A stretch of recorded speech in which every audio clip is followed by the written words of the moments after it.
Learning jazz is very much about learning this jazz standard repertoire. Learn the songs, listen to the chord progression and really start improvising. Here's a list of 10 steps you can take to learn to improvise over jazz standards. Step 1. The absolute first thing I do when I'm checking out a tune is finding out what key it's in. I'm looking at the key first because then I know what musical material I have to work with.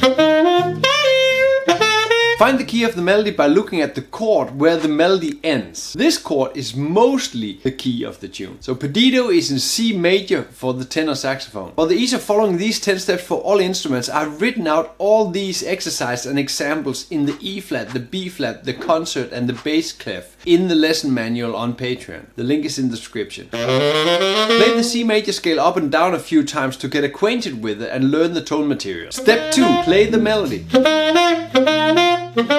You can of course check out the sheet music and read the melody, but more importantly is to actually listen to vocalists singing the song. Find out great recordings where the melody is clear without too many embellishments of the vocalists. Great vocalists for this are Nat King Cole, Frank Sinatra, Billie Holiday and Michael Bublé, just to mention a few. Maybe you know more vocalists that sing the melody straight with all the syllables in the text. Put it in the comments below, I would love to know. These vocalists mostly sing the original melody with the original text, and they are great to learn the original melody from.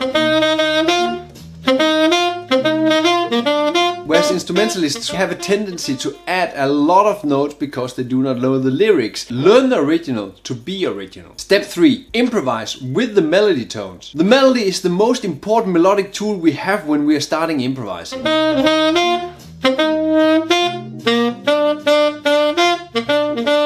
Use the melody tones and play your own version of the rhythm and the phrasing. The main focus should be on the rhythm, how you add more rhythm or take rhythm away, and how you phrase the melody into a super swinging version. Take your time, repeat a lot of your sentences. You do not have to invent jazz just yet. Step 4. Play all the roots of the chords. You need to know how the harmonics are moving, and the bass line, the root of the chord, is a very important factor in this. The root is very easy to find, it's the letter in the chord name. Begin by playing the roots as whole notes. You do not have to play with a backing track just yet. Take your time and learn the roots, how they move. Start playing with the backing track because you need to hear where the color of the chords are compared to the root. And then slowly start adding rhythm to the root. If you need something to hold on to, write down the rhythms on any piece of paper you have. Just write 4/4 rhythms down. Keep swinging and keep challenging yourself on the rhythm. Step 5 would be learn the chords.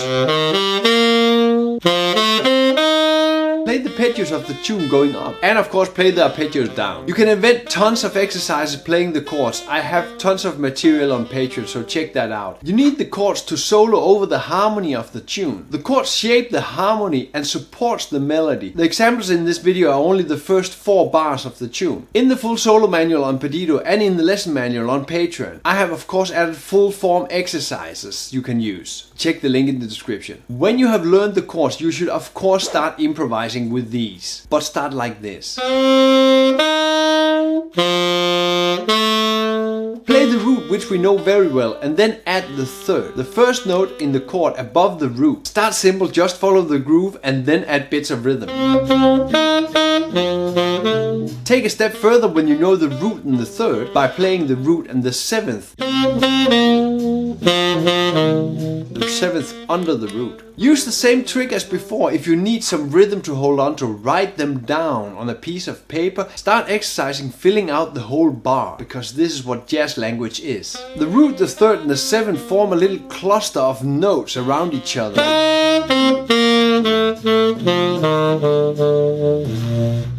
This is a nice group of notes you can use for small solos, and they are easy to overview when you first have them. Step 7. Add the full chord. When playing the full chord, it's easy to play more and more notes of the chord, but that's not important. It's important not to sound like an exercise, sound like jazz.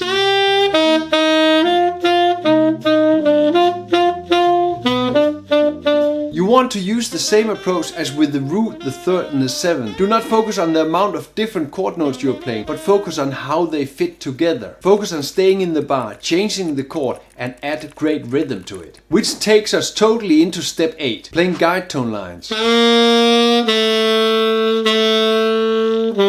only with chord notes. Play a long note in the first bar. Aim for the chord note that's closest by the chord note you are playing into the next bar. That's a guide tone line.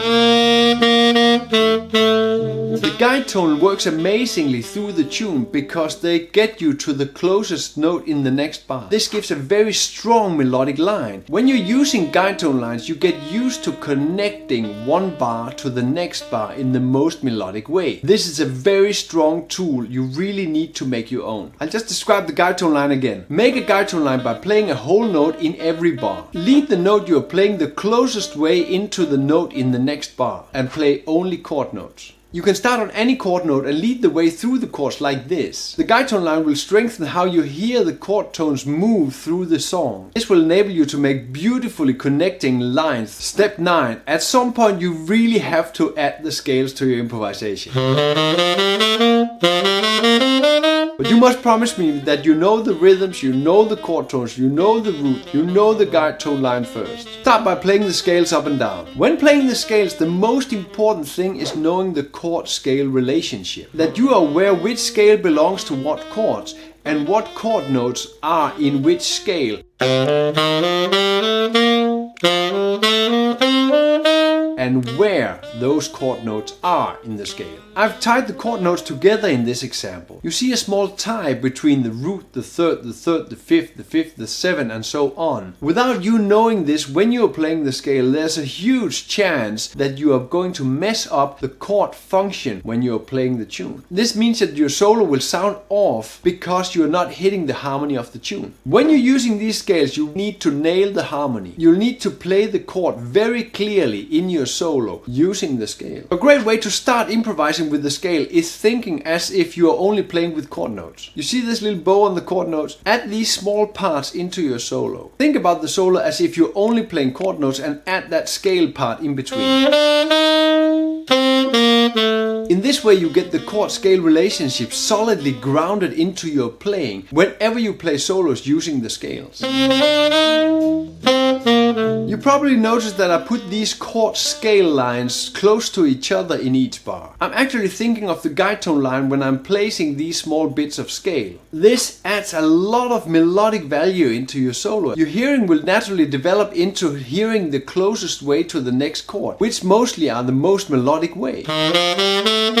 Try expanding these scale ones to not only playing the thirds. So now I'm playing from any chord note, but you really need to think the chord the whole time, and this develops the chord scale relationships. When you add more length to the lines, you get into playing 8 notes, which is actually the basic language of jazz. Train these 10 steps in your practice. Jazz standard soloing will become a part of your routine. If you need any help to do this, check out the solo manual on Perdido. I have linked to both this and the lesson manual in the description. Dig further into how you level up your scales to chord game in this video. Play music, have fun.